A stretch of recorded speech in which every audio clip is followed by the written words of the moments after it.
In this video, I'm going to show you how to make drag and drop interfaces like this and like this.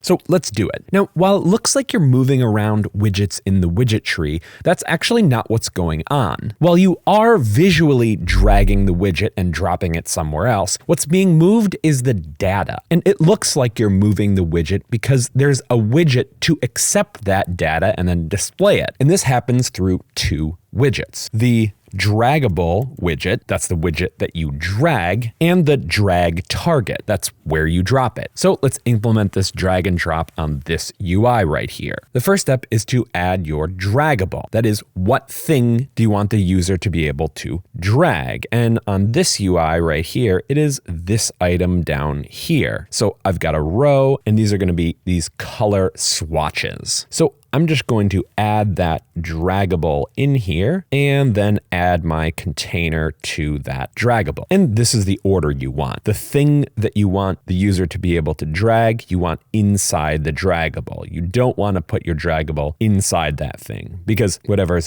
inside the draggable will be able to be dragged. Next step is to define the data type. That is, what kind of data will be transferred when the user drags and drops your elements. So here they're going to be colors, so let's just select color. Next, we actually have to add the value. So we've said what type of data, it's a color, but here we want to actually give it a value. So you could hard code a value right here, but normally you're going to be using a dynamically generated value. So let me show you how to do that. I have an app state variable of colors right here. It's a list of colors I've got defined. So let's have that. Let's come down to my row right here and let's bind that app state variable to this right here, and we'll say color swatches and save. So now we have these items right here. So now we can go back to our draggable and we can bind the value coming from our color swatches. And let's give it a default value right here and confirm. Okay, so now we've defined the value right here, but we haven't bound it to our UI. So let's just go do that. So we're making sure what we're seeing is the same data that you're dragging in. So let's come down to our fill color right here and bind that to the same color value that we did above. Okay, so now these items are draggable and they have the values that we want to transfer when the user drags and drops it. Next, we need to define the area where the user can drop it. That is the drag target. And for us, that's up here on this page background. And it works the same way as our draggable. Here, anything inside our drag target will be able to accept a draggable. And same process as the draggable, we need to define a data type. That is what kind of data our drag target can accept. And it is a color. All right, great. We've set up our draggable and our drag target. Let's test it out. Okay, so let's take this. We can see we're dragging it in here, and when we drop it in, nothing happens. And this is because we haven't told it to do anything. We haven't defined any logic. And this is the beauty of FlutterFlow. Just like with everything else, when some trigger happens, like an item is dropped in here, you as the developer have to define what happens. So let's go do that. So what do we want to happen? Well, the user drags one of these color swatches over here, and when they drop it, this background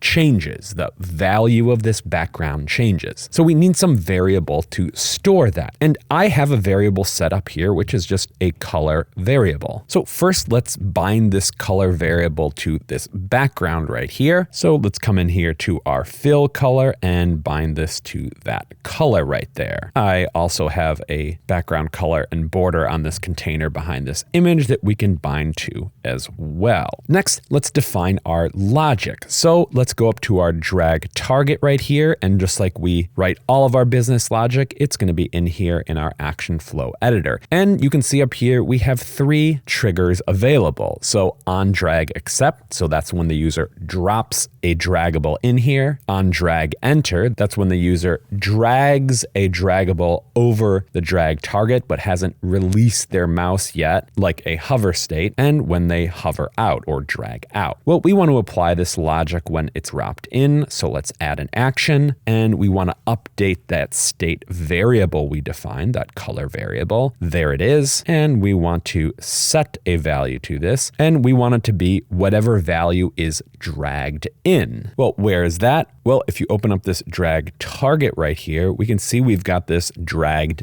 data. That is the data that's dragged in, and that's what we want. And that's it. Let's go test it out. All right, so now if we drag this in here, beautiful. It changes color just like we would expect. Next, let's take a look at a more complex example. In this demo, we'll be using a Firestore collection of employees that you can add on to two different teams. So let's start out by adding our draggable. So we want the employees down here to be draggable. So let's come into our widget tree. And since these will be dynamically generated, we need to set up that binding. Now, already on page load over here, I'm querying my Firestore collection of users and adding that into a page state variable called employees. And this is just a list of documents. Now, why didn't I just add this as a backend query? Well, when you need more control over your queries, that's when you want to follow this pattern. Okay, so let's go bind this variable to our grid view over here. So let's come over to our generate children from variable and to our page state and bind our employees list variable. We'll call this employees list and save. Now let's bind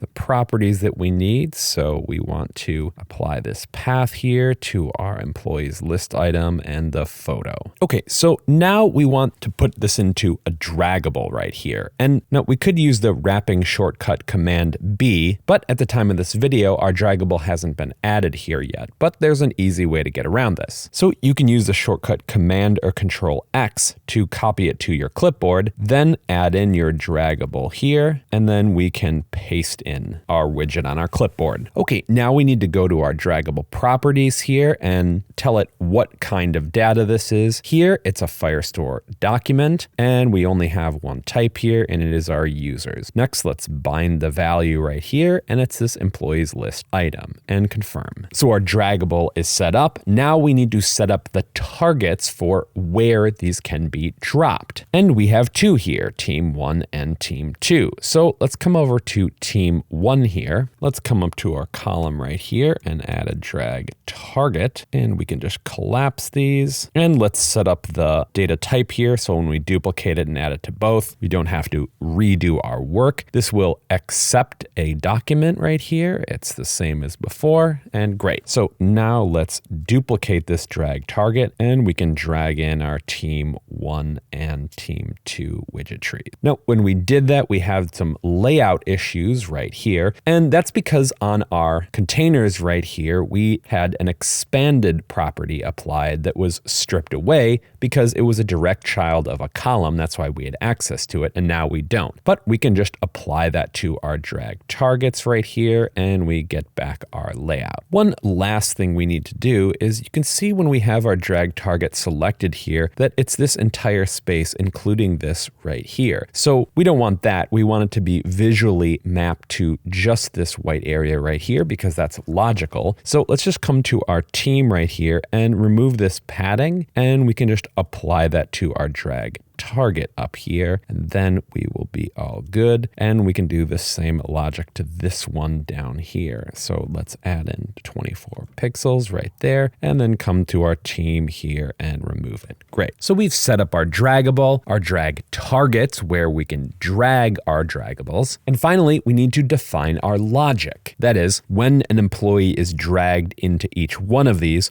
what happens? Well, we want them added into this list of employees right here. So we're going to need a variable to store these right here. And I have two set up on our page right here. I've got team 1 and team 2, and these are just lists of user documents. And of course, this is a pattern we've seen before where we've got a variable in here that we will update. So first, let's bind that variable to our list right here. So let's come into this row right here. Let's twirl it open, and you can see the structure is that we have a column of rows. So we can come into our generating dynamic children right here. This is our team 1. So we can say team 1 and call it team 1 list and save. And the same thing down here, not on our row, but on that column right there. Let's come over here, and this will be our team 2 list of employees. So team 2 list and save. Great. Now let's bind our properties. So here we'll be bound to a display name right here, and we want this to be an email of our employees. So right there, and their picture. So let's come in here and grab the photo URL. And we can just do the same thing up here. So we have their display name and their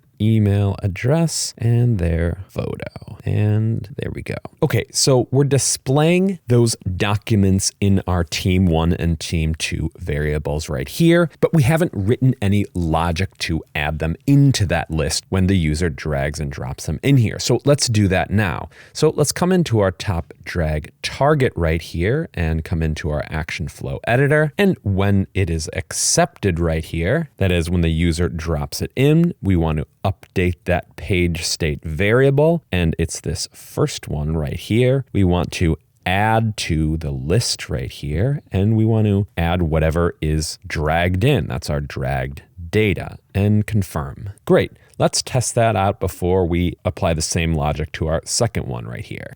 All right, let's take our first employee here and drop her in. Wonderful. But once the user has been added up here, we want them removed from the employees list down here. All right, let's go do that. So where would we define this logic? Well, that's something we want to happen when the user is dragged in here. Okay, so let's go back to our drag target here and open this up. And what we want to happen is when the user is dragged in, we want to not only add them to this list, but remove them from that other list down there, which is our employees list right here. So we want to say remove from list, and what we want removed is that drag target one. Confirm. All right, let's test that out. So let's take our employee here and drop her in, and beautiful. She's removed from our employees list. So now we can apply that same logic to our drag target over here. And we can just come to our drag target right here and open this up and copy this action right here, and then come over to our drag target right here and paste it in. Let's open it up because here it's not team 1 but team 2. So we can remove this,